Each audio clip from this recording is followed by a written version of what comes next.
एक सांगा, सूर्य कसा आहे माहिती तुम्हाला? कोणत्या कलर मध्ये माहिती? सकाळी जेव्हा येतो 6 वाजता, सकाळी तो 6-6:30 वाजता जेव्हा येतो तेव्हा त्याचा कलर कसा असतो सूर्यनारायणाचा? बरोबर. 12 नंतर कसा होतो? सांगा की मला. लाल. सांगा की लाल होतो.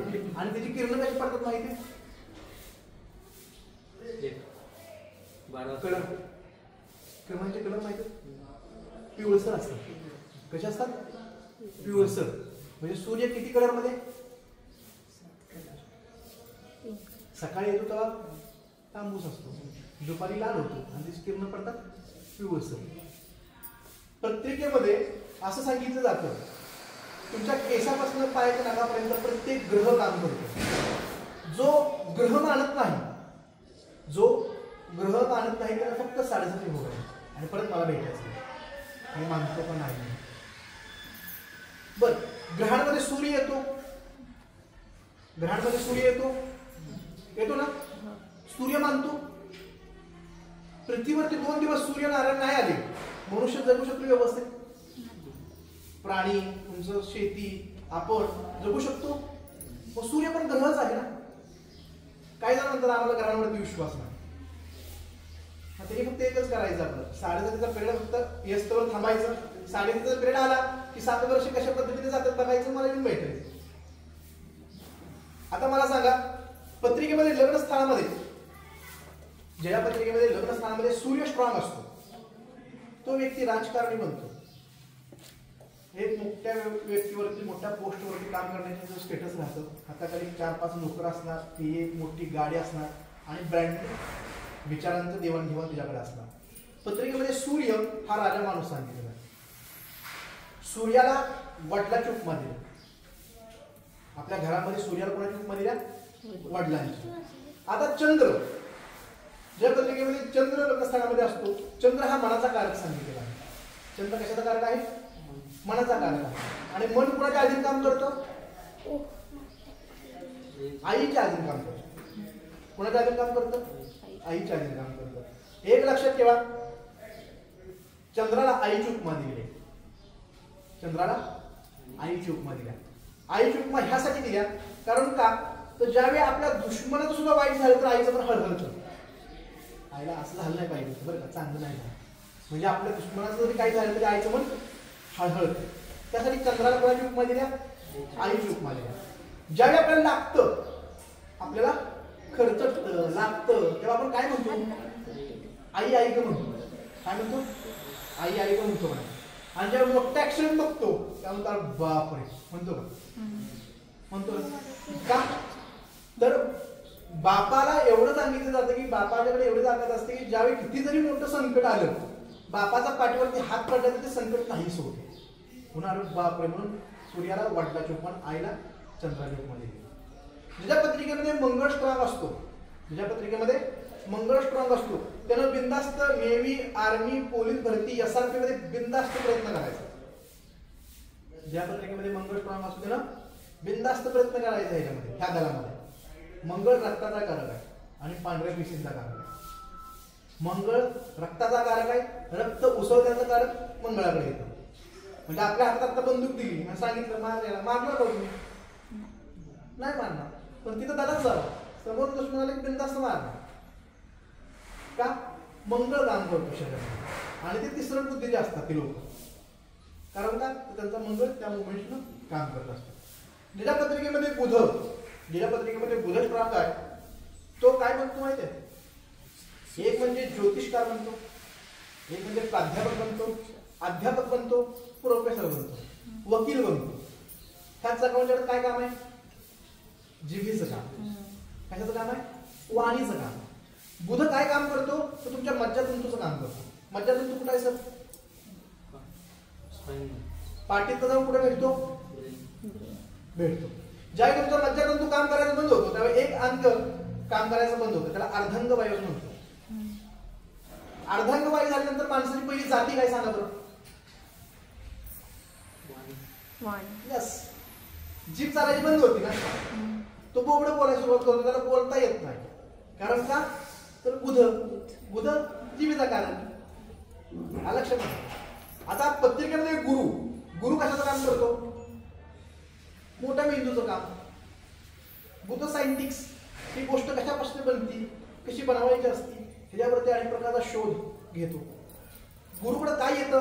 मी सांगतोय आणि तुम्ही ग्रहण करताय, ग्रहण केलेलं लक्षात ठेवताय आणि ती आचरणात आणताय. ते कोणाकडे काम येतं? गुरुकडं. गुरु कसं सांगितलंय बघा, सूर्य गोल चौकोनी चंद्र, मंगळ त्रिकोणी लालसर, बुध बाणासारखा आकार पिवळा, गुरु लांब पट्टा आकार पिवळा. शुक्र म्हणजे काय?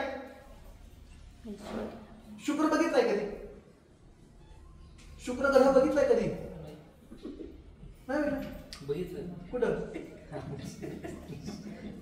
शुक्र ऐश्वर्य. शुक्र ऐश्वर्य येतो, पण शुक्र म्हणजे बघितलेला आहे का? ग्रह शुक्र बघितलाय का? नाही बघितला. अहो रोज बघणार तुम्ही. संध्याकाळ झाली की आकाशात पडणारी चांदणं म्हणजे शुक्र. काय सांगितलंय? स्टार सांगितलाय. आकाशातला स्टार म्हणजे शुक्र. शुक्र कशाचा कारक आहे माहितीये? आपला सौंदर्याचा कारक आहे. आपल्या आयुष्यात माणसाच्या सौंदर्य म्हणजे काय हो सांगा माणसाचं? माणसाकडे केस असेल तर माणसाचं सौंदर्य. कर्तव्य हे वेगळं आहे.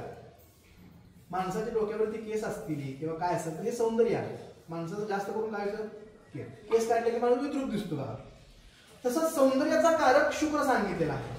शुक्राच्या आधी काय होतं माहिती? ज्याच्या पत्रिकेमध्ये शुक्र स्ट्रॉंग तो बघा, त्याला प्रत्येक ब्रँडेड कपडे, branded boot, branded jewellery, branded scent, branded boot, branded कपडे वापरायला जास्त आवडते. कारण तो शुक्राच्या आधी येतो. शुक्र काय करतो? तर जेवढं सुख, भौतिक सुख जे आपल्याला पाहिजे त्याच्या आधी शुक्र काम करतो. अचानकच तुम्ही मी एकत्र असलो, अचानक तुम्ही 2 महिन्यामध्ये वेगळं वागायला लागला, ब्रँडेड वागायला लागला, तुम्ही काय म्हणणार? काय शेट स्टार बदलला काय? स्टार म्हणजे काय? तर शुक्र. म्हणजे शुक्र आपल्या पत्रिकेमध्ये अशा पद्धतीने काम करतात. शनी, शनी हा न्यायाधीश सांगितलेला. शनी काय सांगितलंय? न्यायाधीश. प्रत्येक व्यक्तीचा न्याय करणारा त्याच्याकडे हातात असतं. म्हणून मी तुम्हाला सांगितलं की ज्याला विश्वास नाही त्याला 7.5 बरोबर आहे. शनी महाराजांची 7.5 देवाला सुद्धा चुकली नाही. आपण जर लांब मग शनी काय करतो? न्यायाधीश. पण शनी वाईट सुद्धा नाही. ज्याची शनीची 7.5 भोगत असताना तुमच्याकडनं 5 वर्षामध्ये जेवढं घेतो तेवढं लास्टच्या पिरियडमध्ये यापेक्षा दुप्पट करून देतो. तुम्हाला चांगल्या पोस्टवर नेऊन ठेवतो, तुम्हाला चांगल्या पदावर नेऊन ठेवतो, नाव लौकिक करून देतो. जेवढं घेतलंय तुमच्याकडनं ते का घेतलेलं असतं? तुम्ही जेवढे पातक केलेले आहात, जेवढं पाप केलेलं आहे ते धुवायचं काम शनी महाराजांच्याकडे असतं. मग ते 5 वर्ष तुम्हाला भयानक पिळून घेतो, भयानक त्रास देतो. पण एवढं वैशिष्ट्य आहे शनी महाराजांचं, शनी महाराज जेवढं घेत आहे ते 10 पटीत देऊन पण जातात. आता मला अनुभव आहे मला, सगळ्या विमानांचा वगैरे बघतो मी. शनी महाराज न्याय करतात. म्हणजे त्या माणसाला त्रास पण देतात, पण जाताना न्याय पण त्याला करून जातात. ह्याच्यापेक्षा नाव लौकिक करून देणार, चांगली पद देणार, चांगली पोस्ट देणार, जेवढं घेतलंय त्याच्यापेक्षा दुप्पट करून देणार. कारण का? तर परत ते 30 वर्षाला आल्या येस्तपर्यंत तुम्ही चांगलं वागलं पाहिजे. शनीची प्रहर किती वर्षाचा असतो? 30 वर्षाचा. 30 वर्षात माणसाला एकदा 7.5 येते. जो 3-7.5 भोगतो, जो व्यक्ती 3-7.5 भोगतो त्याचा हात कोणच पकडू शकत नाही. पहिला व्यक्ती म्हणजे नरेंद्र मोदी. जलमताच 7.5 संपली. पहिली जलमताच पहिली 7.5 संपली. दुसरी 7.5 25-30 वर्षात आली. तिसरी 7.5 तर तिसरी पंतप्रधान झाले आपले. झाले ना? म्हणजे काय की शनी महाराज 3-7.5 जो शनी महाराजांचा भोगल तो व्यक्तीचं नाव लौकिक होणार. कारण का? शनी महाराजांची 4-7.5 भोगायला आपणच जगत नाही. 120 वर्ष आपण जाऊ शकतो का? शनी महाराजांनी 3-7.5 सांगितलं. पहिले जन्मता 7.5 संपती महिना 2 महिने, तोच 3-7.5 निघतो. आपल्यासारखा व्यक्ती भोगत नाही. ही शनी महाराजांकडे येते.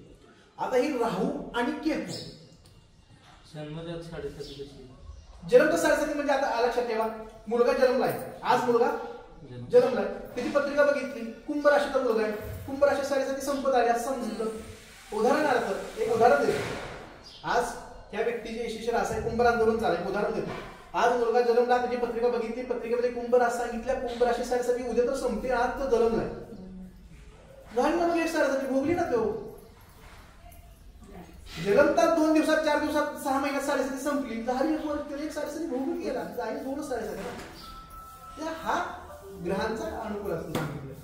हे पत्रिकेमध्ये राहू आणि केतू हे पत्रिकेमध्ये ग्रह आहेत का छायाग्रह छेदक बिंदू म्हणजे छायाग्रह छाया कल्पशाग्रह म्हणजे काय छेदक पत्रिकेला छेद करणारे बिंदू. राहू केतू हे वेगवेगळे नाहीये हा एकच ग्रह होता. ज्यावेळी समुद्रातून जसं अमृत आलं जेव्हा तुम्ही दवाखान्यात वगैरे बघता की हातामध्ये धन्वंतरी देवी हातामध्ये अमृत कलश घेऊन थांबलेले असतात समुद्र मंथनातून जसं अमृत कलश आले त्यावेळी राहू केतू त्या लोकांनी ते अमृत पिलं तेव्हा एकच होता राहू केतू एकच होतं.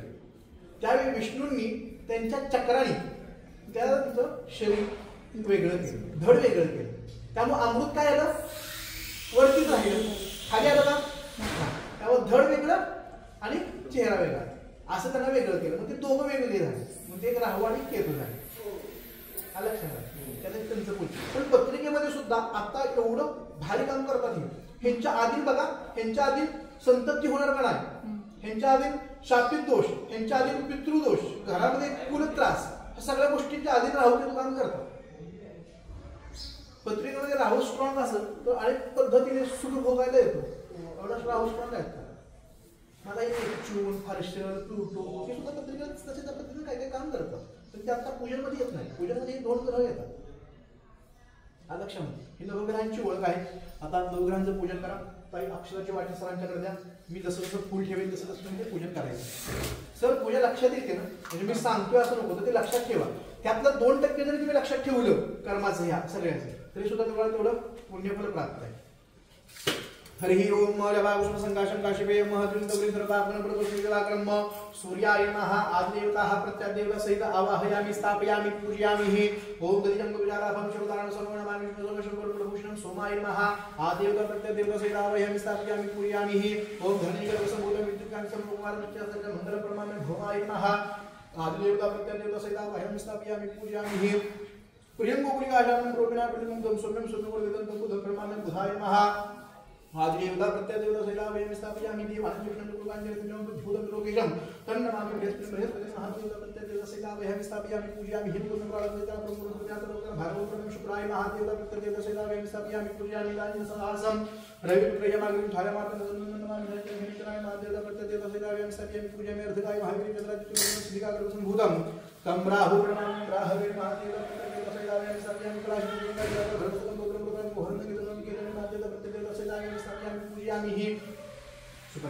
हातामध्ये एकदम भरपूर अक्षर आहे म्हणजे गोल थोडं थोडं वाईट. गणपती नमः दुर्गाय नमः जय नमः सत्याय नमः कुशाय नमः कीर्तमालाय नमः आकाशाय नमः पूर्वे इंद्राय नमः अग्ने अग्नेय नमः दक्षिणेमाय नमः निर्गुणेय नमः पश्चिमे वरुणाय नमः वायुवायुवे नमः उत्तरे कुबेराय नमः ईशान्ये ईश्वराय नमः ऊर्ध्वं ब्रह्मणे नमः अनंत दिशे अनंताय नमः आवाहयामि स्थापयामि पूजयामि सकलोपचारार्थे गंधाक्षरैः संपूज्य नवग्रह देवता ब्रह्मः सकलोपचारार्थे गंधाक्षरैः संपूज्य स्थापित धूपं समर्पयामि स्थापित दीपं दर्शयामि नैवेद्यार्थे उपकल्पित नैवेद्यं निवेदयामि हे समोर फळमांडे दाखवायचं.